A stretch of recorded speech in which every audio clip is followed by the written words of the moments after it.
Part 1. The Apartment, Apartment 213, 924, North 25th Street, Milwaukee, Wisconsin. The neighbors could smell it. Glenda Cleveland lived next door. She called the police about the smell. She called about strange noises. She called about a man she didn't trust.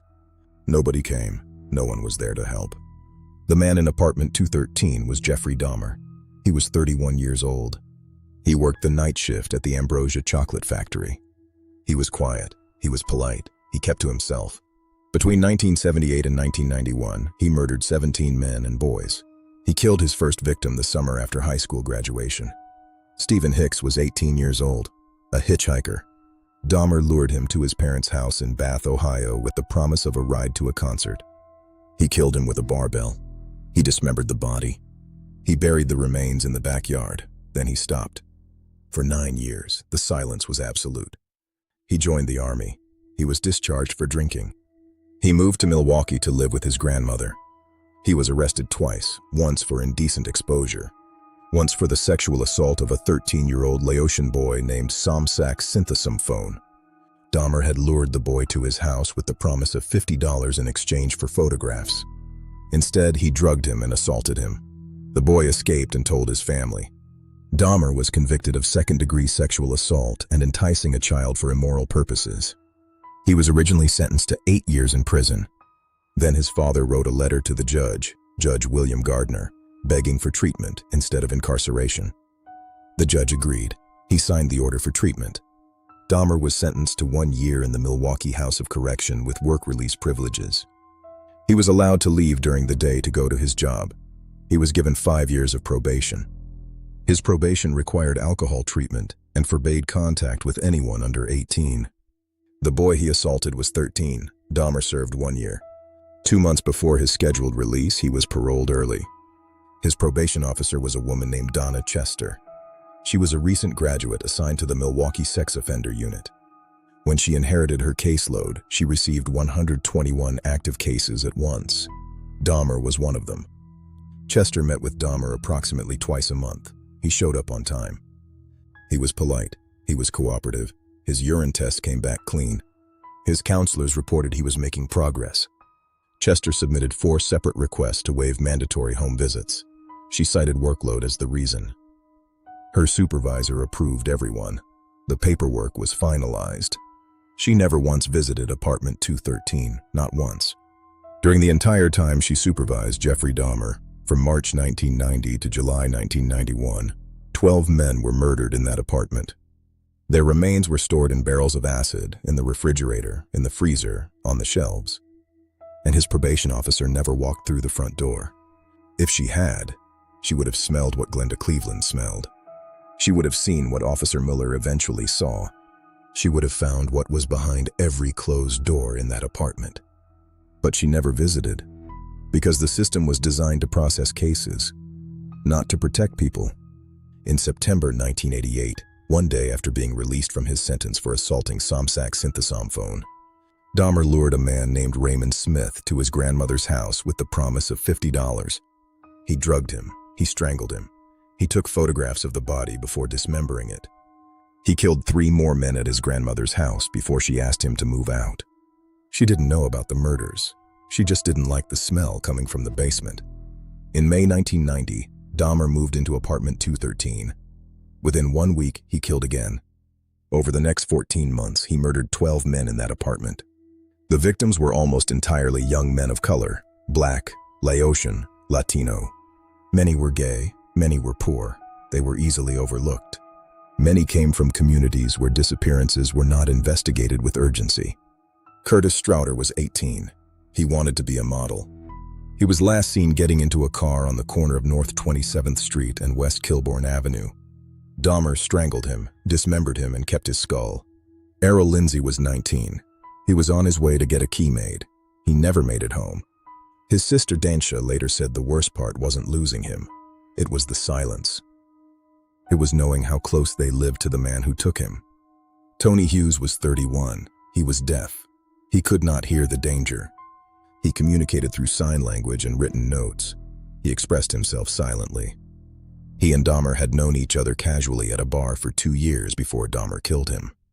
His body was in the bedroom on the night the police returned Konarak Synthesomphone to the apartment. Dahmer's method was consistent. He met them at bars, malls, or bus stops. He offered money for photographs. He brought them home. He drugged their drinks. He strangled them. He dismembered their bodies. He preserved their skulls. He photographed every stage.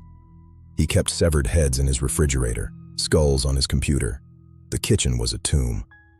A 57-gallon drum of acid in his bedroom, dissolving human remains. The acid was always working. And nobody in Milwaukee law enforcement investigated. The sirens never stopped. Not when Glenda Cleveland called about the smell. Not when she called about the noises. Not when she called about the boy. Because the victims were young men of color in a neighborhood the system had already decided didn't matter. Part 2. The Boy. On the afternoon of May 26, 1991, Dahmer met a 14-year-old Laotian boy at the Grand Avenue Mall in Milwaukee. His name was Konarak Synthesomphone. He was just a child. He was the younger brother of Somsak Synthesomphone, the boy Dahmer had sexually assaulted 3 years earlier. Dahmer did not know they were related. The cruelty was random. He offered Konarak money to come to his apartment and pose for photographs. Konarak agreed. The money was a lure. At the apartment, Dahmer drugged Konarak's drink. The boy never saw it coming. When the boy lost consciousness, Dahmer drilled a small hole in his skull and injected hydrochloric acid into his brain. Then he left the apartment to buy beer. The door closed behind him. While Dahmer was gone, Konarak regained consciousness. He managed to get out of the apartment. He stumbled into the street. He was naked. He was bleeding. He could not speak clearly. The rain washed nothing. 3 women found him: Sandra Smith, Nicole Childress, and Tina Spivey. They stopped to help. They saw a boy, bleeding, naked, disoriented, and they called 911. They begged for help. 2 police officers arrived, John Balserzak and Joseph Gabrish. They took control of the situation. A 3rd officer, Richard Porubkin, joined them shortly after. They all stood there in the rain. By the time the officers arrived, Dahmer had returned. He was calm, he was polite, he was convincing. He told the officers that Konarak was his 19-year-old lover named John Hamong. The lie was simple. He said the boy had drunk too much. He said it was a domestic dispute. The sirens flashed silently. The 3 women protested. They told the officers the boy was a child. They knew the truth. Sandra Smith recognized him from the neighborhood. They said something was wrong. They wouldn't let it go. They said this was not what Dahmer claimed it was. The officers told the women to shut up. The system closed. An ambulance crew arrived. They assessed Konarak and believed he needed medical attention. They were ready to act. The officers sent the ambulance away.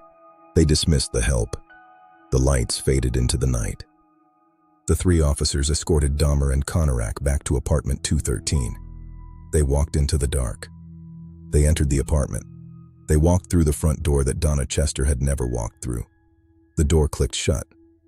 During 16 months of probation supervision, Officer Gabrish later admitted he detected a foul odor inside. The air was heavy.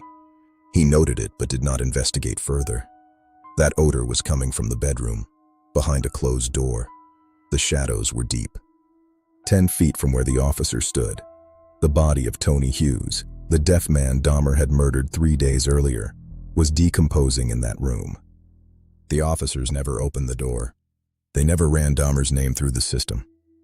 If they had, they would have found that he was a registered sex offender on probation for the sexual assault of a 13-year-old boy. That boy was Konarak's older brother. A simple name check, 10 seconds. It would have ended everything. The officers left. They returned Konarak to Dahmer. They abandoned the boy to his fate. They listed the incident in their report as a domestic squabble between homosexuals. Approximately 30 minutes after the police left, Dahmer strangled Konarak Synthesomphone. He was 14 years old. He was Dahmer's 13th victim. Later that night, Glenda Cleveland, Nicole Childress's aunt and Sandra Smith's mother, called the police station. She was connected directly to Officer Balserzak. She told him the boy was a child, not a 19-year-old man. She told him the boy had played with her children as recently as the year before. She asked for the boy's well-being to be checked. Balserzak told her the situation was under control. He declined to take the names of her niece and daughter as witnesses. It was not under control. After Conorak, Dahmer killed 4 more men over the next 8 weeks. Matt Turner in June, Jeremiah Weinberger in early July, Oliver Lacey and Joseph Breithoft in mid-July. 5 more victims. After the police had been inside his apartment. After they had smelled death. After 3 women and an ambulance crew had told them something was wrong. 5 more men died because the officers never opened that door. Part 3. The Handcuff. On the night of July 22, 1991, Dahmer met a 32-year-old man named Tracy Edwards at Grand Avenue Mall. He offered Edwards money to come to his apartment, drink beer, and watch a movie. Edwards agreed. When Edwards entered the apartment, he immediately noticed the smell. It was overpowering. The air was toxic. The dread was real. Dahmer told him the management company would take care of it. Edwards also noticed boxes of hydrochloric acid on the floor. While Edwards was looking at Dahmer's tropical fish tank, Dahmer snapped a handcuff onto his left wrist. He pulled out a 6-inch butcher knife. He told Edwards he was going to kill him. For 4 hours, Edwards sat in that apartment. The clock ticked away the seconds. Every minute was a battle for survival. The time was running out. Dahmer put on The Exorcist. He rocked back and forth. He chanted along with the movie. At one point, he laid his head on Edwards' chest and listened to his heartbeat. He told Edwards he was going to eat his heart. Edwards did something nobody else had survived long enough to do. He talked. He stayed calm. He studied Dahmer's patterns. He watched for the moments when Dahmer's attention drifted. He bargained. He agreed to let Dahmer take photographs. He promised he wouldn't run. And he waited. Dahmer had only managed to cuff one wrist. The other hand was free. When the moment came, when Dahmer's focus shifted, Edwards punched him in the face. The strike was true. The connection was hard. The chaos exploded. The fight was on. Dahmer went down. Edwards bolted for the front door. He threw it open. He sprinted through the streets of Milwaukee with a handcuff dangling from his wrist. He didn't look back. He just ran. The city was a blur. The survival was everything. He flagged down a patrol car. Officers Robert Routh and Rolf Mueller listened to Edwards' story. They saw the handcuff. They saw the fear. The sirens flashed. They were skeptical, but they followed him back to the apartment.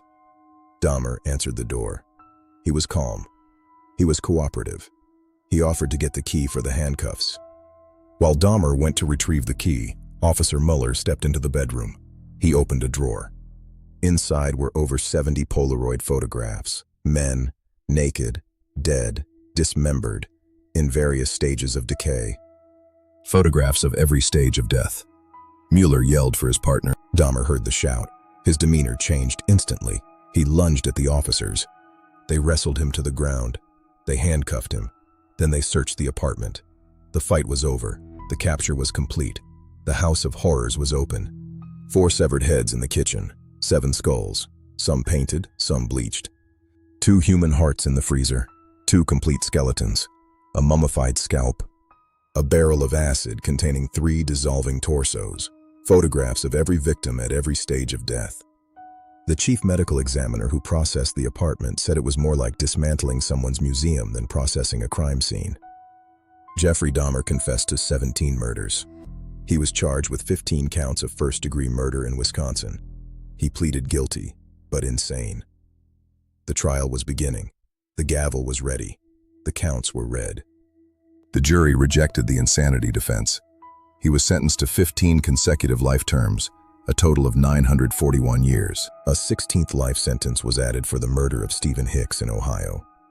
On November 28, 1994, Dahmer was assigned to a work detail cleaning a prison bathroom at the Columbia Correctional Institution in Portage, Wisconsin.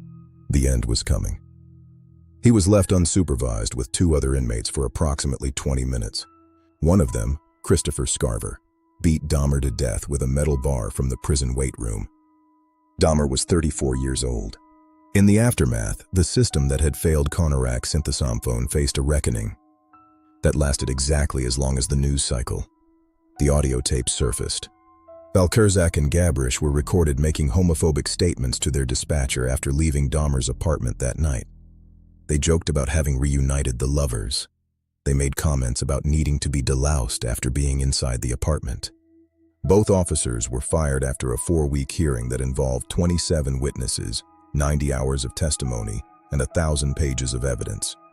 The commission did not accept their argument that they were being sensitive to a homosexual relationship.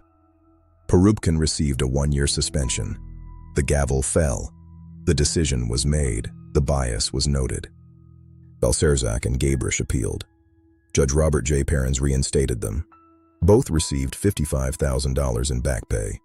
John Balcerzak went on to serve as president of the Milwaukee Police Association, the police union for all Milwaukee officers, from 2005 to 2009.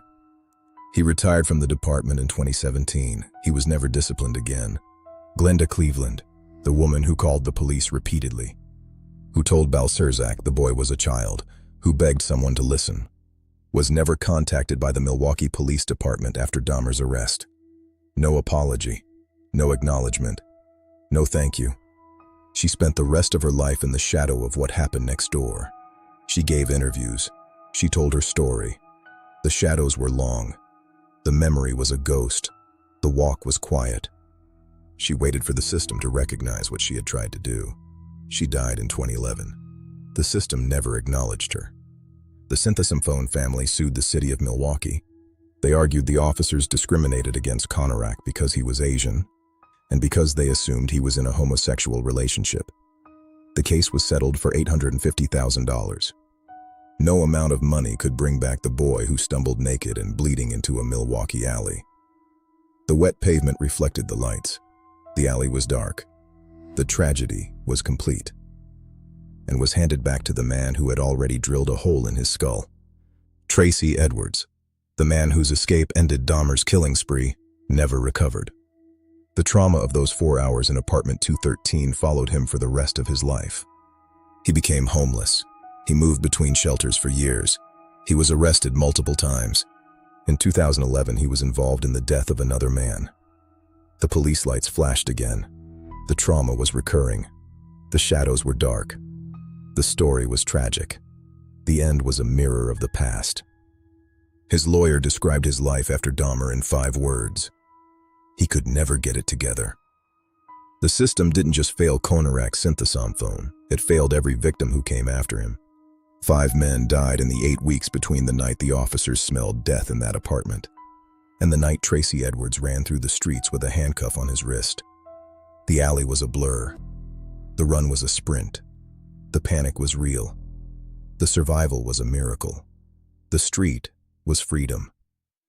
A probation officer never visited the apartment of a convicted sex offender, not once in 16 months, because her supervisor approved 4 waivers citing workload.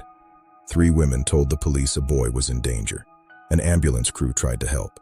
A neighbor called the station and said the boy was a child. The officers sent the ambulance away. They told the women to shut up. The lights drove off. The help was gone. The silence was enforced. The failure was arrogant. The night was dark. The boy was left. They told the neighbor the matter was under control. They joked about it on the radio. They got their jobs back. One of them became president of the police union. The boy was 14 years old. His older brother had been assaulted by the same man 3 years earlier, an undeserved end. Finally solved.